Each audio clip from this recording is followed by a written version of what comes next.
चलिए इस बहुपद 4 गुणा x की घात 4 गुणा y घटा 8 गुणा x की घात 3 गुणा y घटा 2 गुणा x का वर्ग का गुणनखंडन करते हैं। इसका गुणनखंडन करने के लिए हम इन पदों का महत्तम समापवर्तक यानी ग्रेटेस्ट कॉमन फैक्टर पता करेंगे। चलिए इसे दोबारा लिखते हैं। तो हमारे पास यहां 4 गुणा x की घात 4 गुणा y घटा 8 गुणा x की घात 3 गुणा y घटा 2 गुणा x का वर्ग है। तो वो कौन सी सबसे बड़ी संख्या है जो इन तीनों को विभाजित करती है? यहां संख्या से मेरा मतलब उसके वास्तविक मान से है, जैसे यहां 4, 8 और 2 है। अभी हमें इस ऋणात्मक चिन्ह पर ध्यान नहीं देना है। हम जानते हैं कि 2, 8, 4 का महत्तम समापवर्तक 2 होगा, क्योंकि यहां 2 इन सभी पदों को विभाजित करता है और यह भी स्पष्ट है कि यह 2 विभाजित करने वाली सबसे बड़ी संख्या भी 2 ही है। इसलिए इनके महत्तम समापवर्तक की एक संख्या 2 है। इसे यहां लिखते हैं। अब हम ये देखेंगे कि x की कौन सी सबसे बड़ी घात है जो इन तीनों पदों में डिविजिबल है।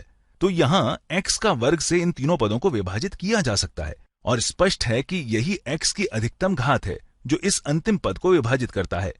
इसलिए x का वर्ग ही x की वो अधिकतम घात है जो इन सभी पदों को विभाजित करता है। इसलिए यहां x का वर्ग होगा। अब हम y की वो अधिकतम घात पता करते हैं जो तीनों को विभाजित करता है। यहां ये दोनों पद y से विभाजित हैं, लेकिन ये पद नहीं। इसलिए y की ऐसी कोई घात नहीं है जिससे ये तीनों विभाजित हो सकें। इसलिए इन तीनों पदों का महत्तम समापवर्तक 2 गुणा x का वर्ग होगा। अब हम प्रत्येक पद को 2 गुणा x का वर्ग के गुणन के रूप में लिखेंगे। 4 गुणा x की घात 4 गुणा y को हम 2 गुणा x का वर्ग गुणा 4 गुणा x की घात 4 गुणा y बटा 2 गुणा x का वर्ग लिख सकते हैं। ठीक है, अगर हम इनका गुणा करते हैं तो हमें 4 गुणा x की घात 4 गुणा y ही प्राप्त होगा। इसी प्रकार हम 8 गुणा x की घात 3 गुणा y यहां घटा का चिन्ह लगा लेते हैं। तो इसे हम 2 गुणा x का वर्ग जो महत्तम समापवर्तक है गुणा 8 गुणा x की घात 3 गुणा y बटा 2 गुणा x का वर्ग लिख सकते हैं। अब अंत में हम 2 गुणा x के वर्ग को देखते हैं। पहले इस ऋणात्मक चिन्ह को लिखते हैं। तो इसे हम 2 गुणा x का वर्ग गुणा कोष्ठक में 2 गुणा x का वर्ग बटा 2 गुणा x का वर्ग लिख सकते हैं। ये स्टेप आपको अजीब लग रहा होगा, लेकिन मैं आपको सिर्फ इतना दिखाना चाहता हूं कि मैं यहां प्रत्येक पद को 2 गुणा x का वर्ग से गुणा और भाग कर रहा हूं। इसे सरल करने पर हमें 2 गुणा x का वर्ग प्राप्त होगा, क्योंकि ये रद्द होने पर 1 मिलता है। इसे यहां लिखते हैं। लेकिन इसे सरल करने पर क्या मिलेगा? चलिए प्रथम पद देखते हैं। इसे सरल करने पर 2 गुणा x का वर्ग गुणा यहां 4 में 2 से भाग करने पर 2 मिलता है। x की घात 4 को x का वर्ग से भाग करने पर x का वर्ग और y में 1 से भाग करने पर y प्राप्त होगा।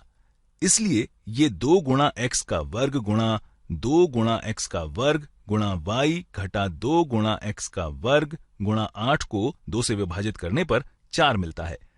x की घात 3 को x का वर्ग से विभाजित करने पर x मिलता है और फिर y को 1 से विभाजित करने पर y प्राप्त होता है। अब अंत में हमारे पास घटा 2 गुणा x का वर्ग गुणा ये और इसका मान 1 है। अब अगर हम 2 गुणा x का वर्ग को इस व्यंजक से अवितरित करें तो हमें 2 गुणा x का वर्ग गुणा कोष्ठक में ये पद घटा ये पद घटा ये पद प्राप्त होगा। तो जब हम प्रत्येक पद से 2 गुणा x का वर्ग बाहर निकालते हैं तब हमें यहां 2 गुणा x का वर्ग गुणा कोष्ठक में 2 गुणा x का वर्ग गुणा y घटा 4x गुणा y घटा 1 प्राप्त होता है। और हमने दिए गए बहुपद का गुणनखंडन कर लिया है। तो हमने यहां काफी स्टेप्स किए हैं, लेकिन मैंने ऐसा इसलिए किया ताकि आपको यह स्पष्ट हो सके कि हम वास्तव में यहां क्या कर रहे हैं। भविष्य में आप इसे बहुत जल्दी बनाने लगेंगे, क्योंकि इनमें से कई स्टेप्स आप दिमाग में ही कर पाएंगे।